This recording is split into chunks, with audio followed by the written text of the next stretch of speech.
named Alvin. Hello.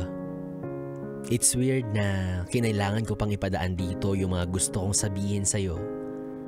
When in fact, nag-uusap pa rin naman tayo. Way back 2018, senior high school years. Nagkakilala tayo sa school natin sa BGC. We were classmates. Pero hindi ka naman kapansin-pansin para sa akin. Pero ikaw, ramdam kong meron kang lihim na pagtingin. Lagi kang inaasar ng mga tropa mo sa akin at dahil mahiyain ka at hindi gaano nagsasalita, alam ko na agad na imposible para sa'yo na aminin yung nararamdaman mo. Pero hindi ko rin naman gusto na mag-confess ka since hindi naman ikaw yung typical type ng guy na hinahangaan ko. Fast forward to my 18th birthday in February. Just like our other classmates, invited ka. Wala ka sa listahan ng mga 18 pasabog ko like 18 roses, 18 wishes, 18 gifts. Simpleng bisita lang kumbaga. But since may iilan sa mga 18 roses ko na hindi nakapunta, your friends pushed you para maging proxy. While dancing with me, wala pa ako agad naramdamang romantic feeling na naramdaman towards you.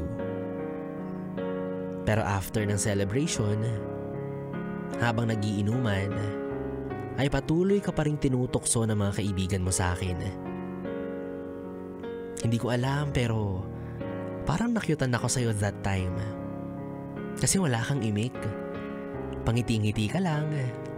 At halatang pinagpapawisan kasi basang-basa na yung suot mong red long sleeves.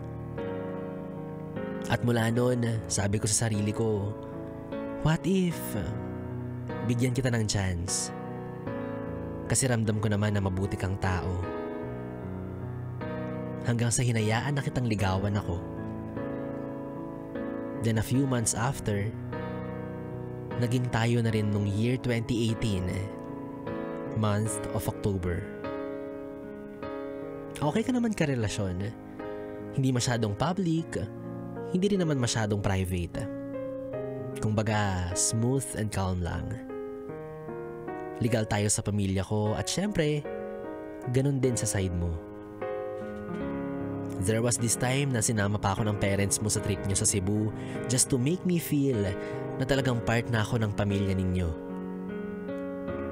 And then eventually, nag-college na tayo. Doon ka pa rin nag-aral kung saan tayo nag-senior high. Samantalang ako lumipat na sa isang university sa Intramuros. Despite the challenges na nararanasan natin sa pag-aaral, tuloy pa rin yung relationship natin and surprisingly, we're both achievers. Ang galing, no? Talagang inspired tayo sa isa't isa. Hanggang sa makagraduate na tayo at magkaroon ng kanya-kanyang trabaho. Pinili na natin na mag-live-in para lagi tayong magkasama. Total, 5 years naman na tayong magjowa. Kaso, doon pala magsisimula na mas makilala natin ang isa't isa. Dumadalas na yung mga away sa mga maliliit na bagay. Magkasama nga tayo pero parang hindi pa rin tayo magkakilala. Bihira mag-usap, bihira magkita kasi pagpapasok ako, tulog ka. Pag-uuwi naman ako, nasa trabaho ka na. Kaya nakaramdam ako ng umay at pagkasawa.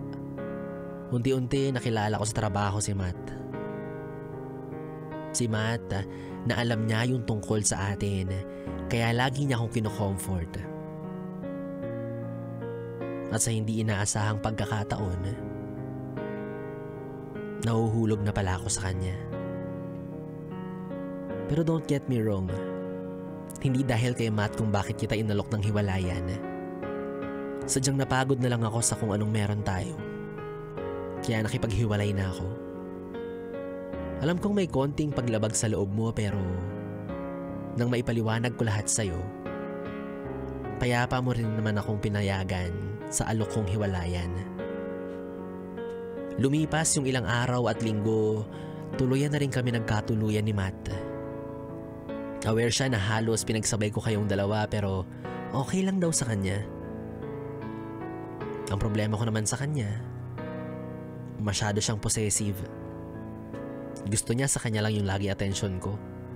To the point na nag-resign siya sa trabaho namin para lang mas mabantayan ako at mahatid sundo. Sa puntong to, nakaramdam ako ng pagsisisi na what if hindi na lang ako nakipaghiwalay. Kaya naman minessage kita, umaasang baka pwede pa. And surprisingly, ine-entertain mo pa rin ako kahit na alam mong mali yung ginagawa at pinasok ko. Alam kong pareho tayong umaasa na sana tayo na lang ulit dalawa.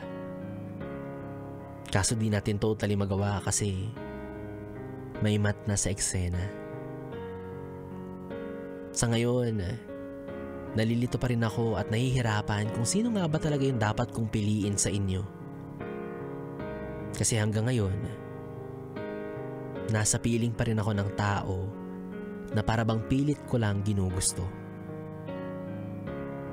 Kaya ang pakiusap ko lang sana sa'yo, Alvin, sana kapag pwede na, pwede pa. Kasi mahal pa rin kita. Yes, it's me, Tina.